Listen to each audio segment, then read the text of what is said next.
بسم اللہ الرحمن الرحیم۔ جمشید دستی کے ساتھ جو کچھ ہوا اور جو کچھ انہوں نے اپنی زبان سے بیان کیا، میرا نہیں خیال کہ ان کی آواز، ان کا نعرہ مستانہ، ان کے ساتھ جو کچھ ہوا، ظلم کی جو انتہا ہو گئی، ان کی اہلیہ کو ننگا کیا گیا، ایسا کوئی بندہ اپنے بارے میں کب کہتا ہے؟ لیکن انہوں نے اپنی آواز اوپر تک پہنچانے کے لیے، اس اوپر تک بھی اور دنیا کے اوپر تک بھی پہنچانے کے لیے سارا کوئی دنیا کے سامنے رکھ دیا۔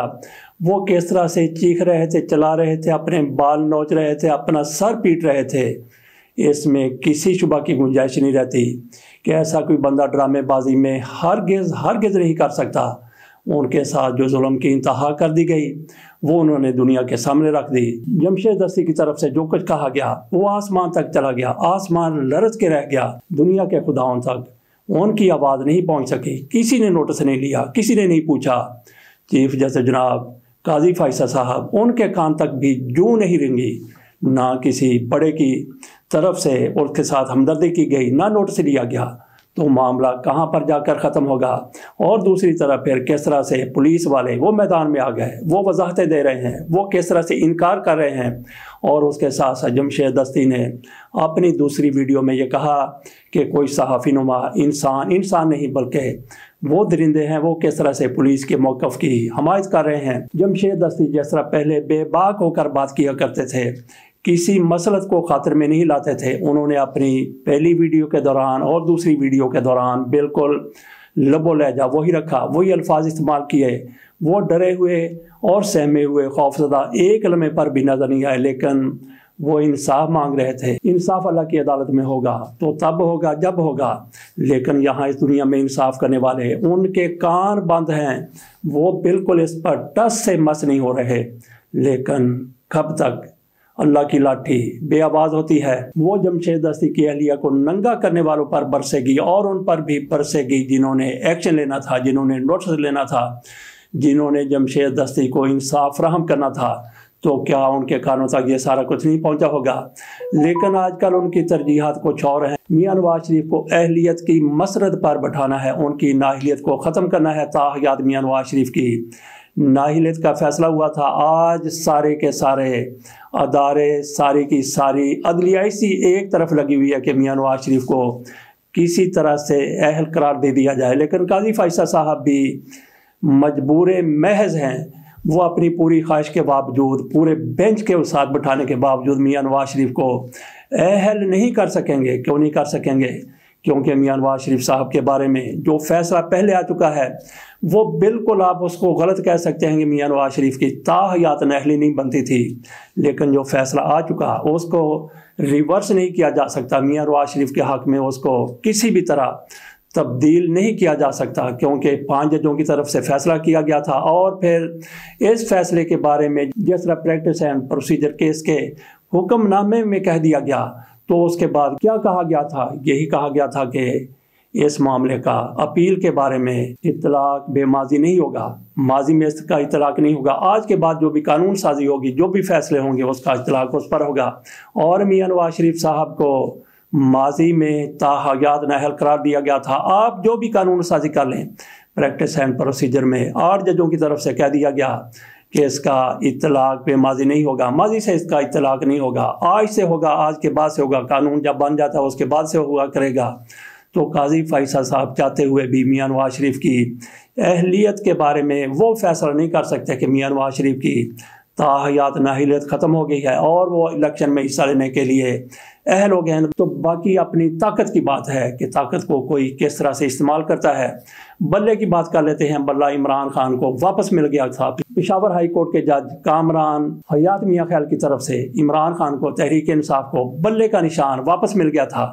وہ فیصلہ معطل کر دیا گیا تھا الیکشن کمیشن کا، جس کے تحت بلے کا نشان واپس لیا گیا تھا۔ تو وہ ایک بار پھر بلے کا نشان تحریک انصاف کو واپس مل گیا، اور اس کیس کی سماعت 9 جنوری کو ہونی ہے، چند دن کے بعد ہونی ہے۔ لیکن نظر ثانی کی اپیل وہاں پہ گئی تو جج اعجاز خان صاحب نے اپیل کی سماعت کی۔ ان کی باڈی لینگویج سے نظر آتا تھا کہ آج تک کے لیے محفوظ کیا گیا فیصلہ الیکشن کمیشن کے حق میں آ سکتا ہے، اور مسلم لیگ نون کی طرف سے بھی گھوڑے دوڑا دیے گئے ہیں۔ وہ بھی جشن منانے کی تیاریاں کر رہے ہیں کہ عمران خان سے، تحریک انصاف سے ایک بار پھر بلے کو واپس لے کر الیکشن کمیشن کی جھولی میں ڈال دیا جائے گا۔ اعجاز خان صاحب جس طرح کے ریمارکس دے رہے تھے، پوچھ رہے تھے کہ ایک ہائی کورٹ کا فیصلہ پورے ملک پر کس طرح سے اطلاق اس کا ہو سکتا ہے، تو ایڈوکیٹ جنرل کی طرف سے کہا گیا کہ جناب یہ ہے، تو وہ بھی الیکشن کمیشن کے وکیل کی طرف سے کہا گیا جو کچھ انہوں نے کہنا تھا، یہی کہنا تھا کہ بلے کا نشان الیکشن کمیشن کو ایک بار پھر واپس دے دیا جائے۔ وہاں پہ ایڈوکیٹ جنرل صاحب بھی موجود، ان کی طرف سے کہا گیا کہ ہم تو نگران ہیں اور ہم بالکل اس معاملے میں غیر جانبدار ہیں، بلہ آپ اس کو دے دیں یا اس کو دے دیں۔ انہوں نے ایسا کوئی زور نہیں دیا کہ عمران خان سے بلہ واپس لے لیا جائے، لیکن الیکشن کمیشن کے وکیل کی طرف سے پورا زور لگایا گیا کہ عمران خان سے بلے کا نشان ایک بار پھر واپس لے لیا جائے، اس فیصلے کو معطل کر دیا جائے، اس حکم نامے کو معطل کر دیا جائے جو کامران حیات میاں خیل کی طرف سے دیا گیا تھا۔ تو آج یہ نظر آتا ہے کہ پشاور ہائی کورٹ کا یہ سنگل رکنی بینچ جو نظر ثانی کی اپیل سن رہا ہے، وہ بلہ ایک بار پھر الیکشن کمیشن کو تھما دے، اس کو واپس کر دے، لیکن کتنے دنوں کے لیے؟ آج 3 تاریخ ہے، 4، 5، 6، 7، 8، 9، صرف 6 دن کے لیے، کیونکہ 9 تاریخ کو ڈویژن بینچ نے اس کیس کی پھر سماعت کرنی ہے، تو 6 روز کے لیے بلہ تحریک انصاف سے واپس لیا جا سکتا ہے۔ قاضی فیصل صاحب کئی کیسز کی سماعت کر رہے ہیں، ایک تو ان کی طرف سے میاں نواز شریف صاحب کی نااہلیت کے حوالے سے معاملہ جو ہے اس پر زیادہ ہی وہ سنجیدہ نظر آ رہے ہیں، تو دوسرا لاپتہ افراد کے حوالے سے کیس ہے۔ لاپتہ افراد کے حوالے سے قاضی فیصل صاحب بات کم کرتے ہیں لیکن سیاست زیادہ کھیلتے ہیں۔ اس کیس میں انہوں نے کیا سیاست کھیلی؟ جب عمران ریاض خان کے حوالے سے، ان کو لاپتہ کرنے کے حوالے سے شعیب شاہین کی طرف سے بات کی گئی، تو قاضی فیصل صاحب بھڑک اٹھے، انہوں نے کہا کہ آپ عمران ریاض خان کی بات کرتے ہیں، مطیع اللہ جان کی، اور اسد طور کی بات کیوں نہیں کرتے؟ کیونکہ ان پر بھی تشدد ہوا تھا، ان کو بھی مارا کٹا گیا تھا۔ قاضی فیصل صاحب ان کو کہہ رہے تھے آپ نے ان کے نام اس میں شامل کیوں نہیں کیے؟ تو انہوں نے کہا جناب ان کے نام ہم ٹاپ آف دا لسٹ رکھ لیتے ہیں، لیکن عمران ریاض خان کے ساتھ زیادتی ہوئی، ظلم ہوئی۔ قاضی فیصل صاحب نے کہا کہ ان کا بیان آیا ہے۔ قاضی فیصل صاحب نے پہلے تو یہ پوچھا کہ عمران ریاض خان کون ہیں، تو اس کے بعد ان کی طرف سے یہ بھی کہا گیا کہ عمران ریاض خان کا کوئی بیان آیا ہے اس حوالے سے، اپنے لاپتہ کرنے کے حوالے سے کہ وہ اس کو کس نے لاپتہ کیا، کہاں وہ رہے، تو کہا گیا جی کہ ایسا کچھ نہیں ہے۔ تو قاضی فیصل صاحب نے کہا کہ ہو سکتا ہے پھر عمران ریاض خان خود ہی کہیں چلے گئے ہوں۔ پہلے تو ان کی طرف سے یہ کہنا کہ عمران ریاض خان کون ہے، ان کی عدالت میں معاملہ اٹھا تھا تو انہوں نے کہا تھا کہ عمران ریاض خان کو بازیاب کیا جائے، اور آج یہ کہہ رہے ہیں کہ عمران ریاض خان کون ہے۔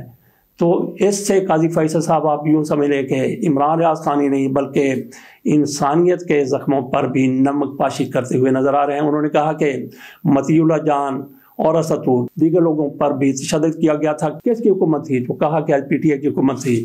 تو قاضی فیصل صاحب یہی کہلوانا چاہتے تھے، اور قاضی فیصل صاحب کی طرف سے ایک بار یہ بھی کہا گیا تھا کہ یہ معاملہ ہوا تو بینیفیشری کون تھا؟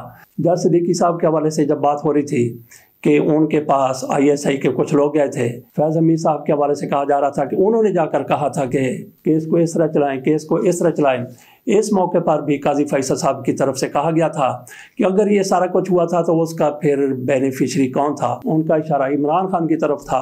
وہ کہلوانا چاہتے تھے کہ یہ کہہ دیا جائے عدالت میں، شوکت عزیز صدیقی کے وکیل کہہ دیں، شوکت عزیز صدیقی صاحب کہہ دیں، یا دیگر لوگ کہہ دیں کہ عمران خان بینیفیشری تھا، لیکن شوکت عزیز صدیقی صاحب کی طرف سے اور ان کے وکیل حامد خان کی طرف سے ایک موقع پر بھی ایسا نہیں کہا گیا کہ بینیفیشری عمران خان تھے، بلکہ انہوں نے کہا کہ دیگر جماعتیں بینیفیشری جن کو جیب کا نشان ملا تھا۔ تو قاضی فیصل صاحب کی طرف ایک بار پھر آ جاتے ہیں، جیسا کہ انہوں نے عمران ریاض خان کے حوالے سے کہا، عمران ریاض خان کا موازنہ آپ کس طرح سے مطیع اللہ جان کے ساتھ کر سکتے ہیں، اسد طور کے ساتھ کر سکتے ہیں؟ اسد طور کے ساتھ جو کچھ ہوا بالکل غلط ہوا، ان پر ظلم ہوا، اور جو کچھ مطیع اللہ جان کے ساتھ وہ بھی ظلم ہوا، ان پر تشدد کیا گیا تھا، ان کو اٹھایا گیا تھا، ان کو اغوا کیا گیا تھا، اور اغوا کرنے کے ساتھ ہی ان کو چھوڑ دیا گیا تھا۔ اب سہر عالم کو بھی گولی لگی تھی، وہ بھی انتہائی زیادہ ظلم کی بات تھی، لیکن جو کچھ عمران ریاض خان کے ساتھ ہوا، آپ ان کو مطیع اللہ جان کے ساتھ اور اسد طور کے ساتھ کس طرح سے ایک جیسا کہہ سکتے ہیں؟ عمران ریاض خان 4.5 مہینے تک لاپتہ رہے، اور کہاں پہ ان کو رکھا گیا سب کو واضح ہو چکا ہے کہ ان پر اس دوران تشدد کیا گیا، لیکن قاضی فیصل صاحب کہہ رہے ہیں کہ آپ عمران ریاض خان کی بات کر رہے ہیں، ہو سکتا ہے کہ وہ خود ہی کہیں غائب ہو گئے ہوں، اور آپ بات نہیں کر رہے، تو پھر اسد طور کی اور مطیع اللہ جان کی بات نہیں کر رہے۔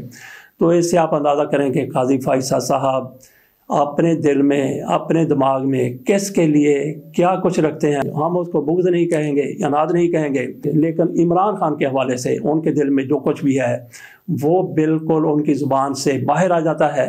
کبھی عمران ریاض خان کی اس طرح سے بات کرتے ہیں کہ وہ عمران خان کے حامی تھے اس لیے وہ اٹھا لیے گئے، تو ان کے بارے میں کہتے ہیں کہ ہو سکتا ہے وہ خود ہی لاپتہ ہو گئے ہوں. کبھی عمران خان کے حوالے سے کچھ کہتے ہیں، کبھی کچھ کہتے ہیں. ابھی تو ان کے پاس بلے کا معاملہ بھی آنا ہے، تو یوں نظر آتا ہے کہ اعجاز خان صاحب آج بلے کا نشان ایک بار پھر الیکشن کمیشن کو تھما دیں گے. اس کے بعد معاملہ 9 جنوری تک جائے گا. 9 جنوری میں عمران خان کو بلہ پھر واپس ملے گا اور اس کے بعد سپریم کورٹ میں معاملہ جائے گا. سپریم کورٹ پھر دیکھتے ہیں کہ انتخابات تک کیا فیصلہ کرتی ہے. اس کے ساتھ اجازت دیجیے. اللہ حافظ.